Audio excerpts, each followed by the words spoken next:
One morning, Mr. Brown tapped the barometer in the hall. "It looks as if it's going to be a nice day," he said. "How about a trip to the sea?" His remark was greeted with enthusiasm by the rest of the family, and in no time at all the house was in an uproar. Mrs. Bird started to cut a huge pile of sandwiches, while Mr. Brown got their car ready. Jonathan and Judy searched for their bathing suits, and Paddington went up to his room to pack. An outing which involved Paddington was always rather a business, as he insisted on taking all his things with him. As time went by, he had acquired lots of things. As well as his suitcase, he now had a smart weekend grip with the initials P.B. inscribed on the side, and a paper carrier bag for the odds and ends. For the summer months, Mrs. Brown had bought him a sun hat. It was made of straw and very floppy. Paddington liked it, for by turning the brim up or down, he could make its different shapes, and it was really like having several hats in one. "When we get to the Bright Sea," said Mrs. Brown, "we'll buy you a bucket and spade. Then you can make a sand castle." "And you can go on the pier," said Jonathan eagerly. "They've some super machines on the pier. You'd better bring plenty of pennies." "And we can go swimming," added Judy. "You can swim, can't you?" "Not very well, I'm afraid," replied Paddington. "You see, I've never been to the seaside before." "Never been to the seaside!" Everyone stopped what they were doing and stared at Paddington. "Never," said Paddington. They all agreed that it must be nice to be going to the seaside for the first time in one's life. Even Mrs. Bird began talking about the time she first went to the Bright Sea many years before. Paddington became very excited as they told him all about the wonderful things he was going to see. The car was crowded when they started off. Mrs. Bird, Judy, and Jonathan sat in the back. Mr. Brown drove, and Mrs. Brown and Paddington sat beside him. Paddington liked sitting in the front, especially when the window was open, so that he could poke his head out into the cool breeze. After a minor delay when Paddington's hat blew off in the outskirts of London, they were soon on the open road. "Can you smell the sea yet, Paddington?" asked Mrs. Brown, after a while. Paddington poked his head out and sniffed. "I can smell something," he said. "Well," said Mr. Brown, "keep on sniffing, because we're almost there." And sure enough, as they reached the top of a hill and rounded a corner to go down the other side, there it was in the distance, glistening in the morning sun. Paddington's eyes opened wide. "Look at all the boats on the dirt," he cried, pointing in the direction of the beach with his paw. Everyone laughed. "That's not dirt," said Judy. "That's sand." By the time they had explained all about sand to Paddington, they were in Bright Sea itself and driving along the front. Paddington looked at the sea rather doubtfully. The waves were much bigger than he had imagined. Not so big as the ones he'd seen on his journey to England, but quite large enough for a small bear.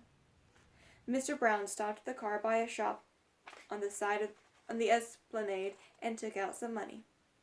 "I'd like to fit this bear out for a day at the seaside," he said to the lady behind the counter. "Let's see now. We shall need a bucket and spade, a pair of sunglasses, one of those rubber tires." As he reeled off the list, the lady handed the articles to Paddington, who began to wish he had more than two paws. He had a rubber tie around his middle, which kept slipping down around his knees, a pair of sunglasses balanced precariously on his nose, his straw hat, a bucket and spade in one hand, and his suitcase in the other. "Photograph, sir?" Paddington turned to see an untidy man with a camera looking at him. "Only a shilling, sir. Results guaranteed. Money back if you're not satisfied." Paddington considered the matter for a moment. He didn't like the look of the man very much, but he had been saving hard for several weeks and now had just over 3 shillings. It would be nice to have a picture of himself. "Won't take a minute, sir," said the man, disappearing behind a black cloth at the back of the camera. "Just watch the birdie." Paddington looked around. There was no bird in sight as far as he could see. He went round behind the man and tapped him. The photographer, who appeared to be looking for something, jumped, and then emerged from under his cloth. "How do you expect me to take your picture if you don't stand in front?" he asked in an aggrieved voice. "Now I've wasted a plate and—" He looked shiftily at Paddington. "That will cost you a shilling." Paddington gave him a hard stare. "You said there was a bird," he said, "and there wasn't." "I expect it flew away when it saw your face," said the man nastily. "Now where's my shilling?" Paddington looked at him even harder for a moment. "Perhaps the bird took it when it flew away," he said. "Ha ha ha!" cried another photographer, who had been watching the proceedings with interest. "Fancy you being taken in by a bear, Charlie! Serves you right for trying to take photographs without a license. Now be off with you before I call a policeman." He watched while the other man gathered up his belongings and slouched off in the direction of the pier, then turned to Paddington. "These people are a nuisance," he said, "taking away the living from honest folk. You did quite right not to pay him any money, and if you'll allow me, I'd like to take a nice picture of you myself as a reward." The Brown family exchanged glances. "I don't know," said Mrs. Brown.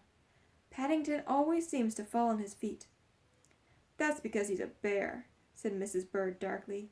"Bears always fall on their feet."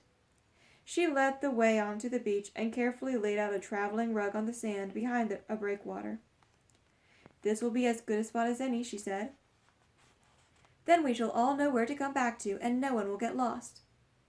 "The tide's out," said Mr. Brown, "so it will be nice and safe for bathing." He turned to Paddington. "Are you going in, Paddington?" he asked. Paddington looked at the sea. "I might go for a paddle," he said. "Well, hurry up," called Judy, "and bring your bucket and spade. Then we can practice making sand castles." "Gosh!" Jonathan pointed to a notice pinned on the wall behind them. "Look, there's a sand castle competition. Whizzo! First prize £2 for the biggest sand castle." "Suppose we all join in and make one," said Judy. "I bet the 3 of us together could make the biggest one you've ever seen." "I don't think you're allowed to," said Mrs. Brown, reading the notice. "It says here everyone has to make their own." Judy looked disappointed. "Well, I shall have a go anyway. Come on, you two, let's have a bathe first, and then we can start digging after lunch." She raced down the sand, closely followed by Jonathan and Paddington. At least, Jonathan followed, but Paddington only got a few yards before his lifebelt slipped down and he went headlong into the sand. "Paddington, do give me your suitcase," called Mrs. Brown. "You can't take it into the sea with you. It'll get wet and be ruined." Looking rather crestfallen, Paddington handed his things to Mrs. Brown for safekeeping, and then ran down the beach after the others. Judy and Jonathan were already a long way out when he got there, so he contented himself with sitting on the water's edge for a while, letting the waves swirl around him as they came in. It was a nice feeling, a bit cold at first, but he soon got warm. He decided the seaside was a nice place to be. He paddled out to where the water was deeper, and then lay back in his rubber tire, letting the waves carry him gently back to the shore. £2. Supposing he won 2 whole pounds. He closed his eyes. In his mind he had a picture of a beautiful castle made of sand, like the one he'd seen in a picture book, with battlements and towers and a moat. It was getting bigger and bigger, and everyone else on the beach had stopped to gather round and cheer. Several people said they had never seen such a big sand castle, and he woke with a start as he felt someone splashing water on him. "Come on, Paddington," said Judy, lying there in the sun fast asleep. "It's time for lunch, and we've got lots of work to do afterwards." Paddington felt disappointed. It had been a nice sand castle in his dream. He was sure it would have won first prize. He rubbed his eyes and followed Judy and Jonathan up the beach to where Mrs. Bird had laid out the sandwiches, ham, egg, and cheese for everyone else, and special marmalade ones for Paddington, with ice cream and fruit salad to follow. "I vote," said Mr. Brown, who had in mind an after-lunch nap for himself, "that after we've eaten you all go off in different directions and make your own sand castles. Then we'll have our own private competition, as well as the official one. I'll give 2 shillings to the one with the biggest castle." All 3 thought this was a good idea. "But don't go too far away," called Mrs. Brown as Jonathan, Judy, and Paddington set off. "Remember, the tide's coming in." Her advice fell on deaf ears. They were all much too interested in sand castles. Paddington especially was gripping his bucket and spade in a very determined fashion. The beach was crowded, and he had to walk quite a long way before he found a deserted spot. First of all, he dug a big moat in a circle, leaving himself a drawbridge so that he could fetch and carry the sand for the castle himself. Then he set to work, carrying bucket loads of sand to build the walls of the castle. He was an industrious bear, and even though it was hard work and his legs and paws soon got tired, he persevered until he had a huge pile of sand in the middle of his circle. Then he set to work with the spade, smoothing out the walls and making the battlements. They were very good battlements, with holes for windows and slots for the archers to fire through. When he had finished, he stuck his spade in one of the corner towers, placed his hat on top of that, and then lay down inside next to his marmalade jar and closed his eyes. He felt tired, but very pleased with himself. With a gentle roar of the sea in his ears, he soon went fast asleep. "We've been all along the beach," said Jonathan, "and we can't see him anywhere." "He didn't even have his lifebelt with him," said Mrs. Brown anxiously. "Nothing, just a bucket and a spade." The Browns were gathered in a worried group round the man from the life-saving hut. "He's been gone several hours," said Mr. Brown, "and the tide's been in over 2." The man looked serious. "And you say he can't swim?" he asked. "He doesn't even like having a bath much," said Judy, "so I'm sure he can't swim." "Here is his photograph," said Mrs. Bird. "He only had it taken this morning." She handed the man Paddington's picture and then dabbed at her eyes with a handkerchief. "I know something's happened to him. He wouldn't have missed tea unless something was wrong." The man looked at the picture. "We could send out a description," he said dubiously, "but it's a job to see what he looks like by that. It's all hat and dark glasses." "Can't you launch a lifeboat?" asked Jonathan hopefully. "We could," said the man, "if we knew where to look, but he might be anywhere." "Oh dear." Mrs. Brown reached for her handkerchief as well. "I can't bear to think about it." "Something will turn up," said Mrs. Bird comfortingly. "He's got a good head on his shoulders." "Well," said the man, holding up a dripping straw hat, "you'd better have this, and in the meantime, we'll see what we can do." "There, there, Mary." Mr. Brown held his wife's arm. "Perhaps he just left it on the beach or something.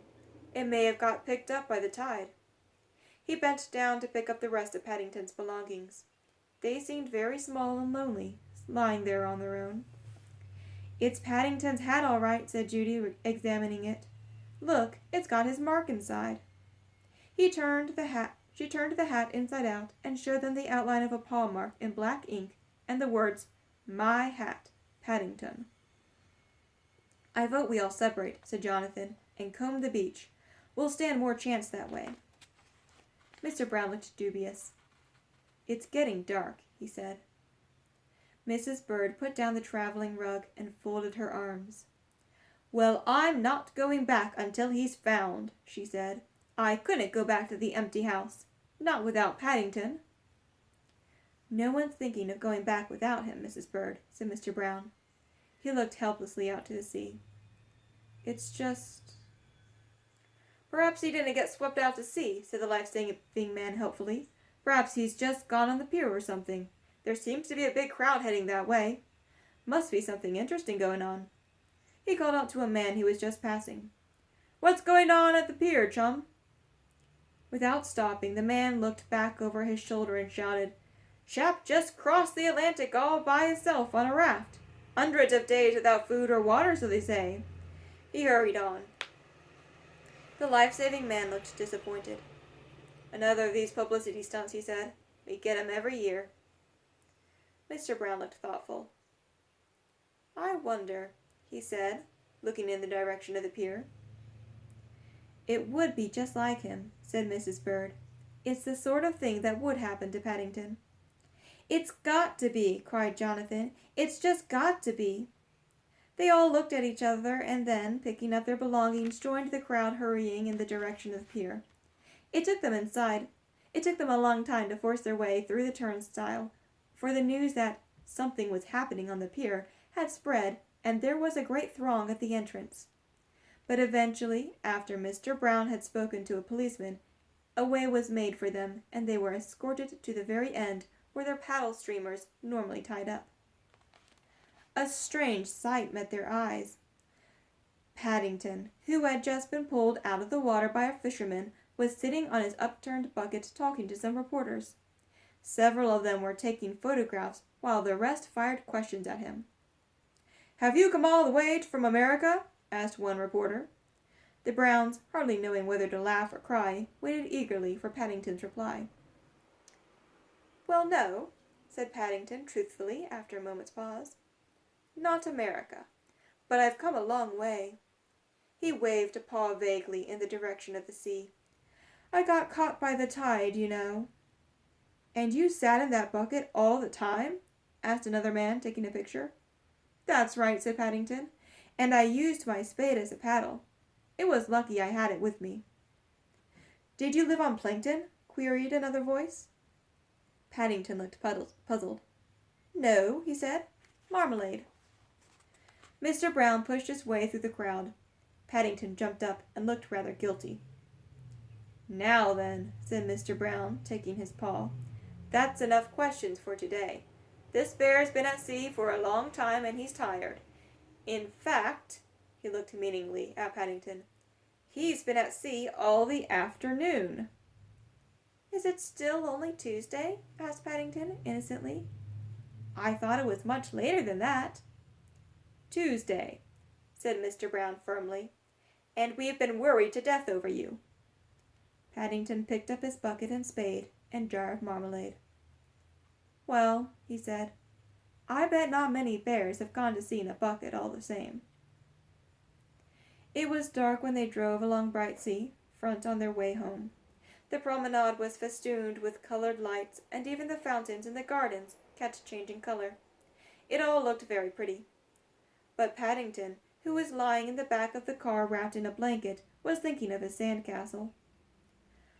"I bet mine was bigger than anyone else's," he said sleepily. "Bet you mine was the biggest," said Jonathan. "I think," said Mr. Brown hastily, "you'd all better have 2 shillings, just to make sure." "Perhaps we can come again another day," said Mrs. Brown. "Then we can have another competition. How about that, Paddington?" There was no reply from the back of the car. Sand castles, paddling his bucket all across the harbor, and the sea air had proved too much for Paddington. He was asleep.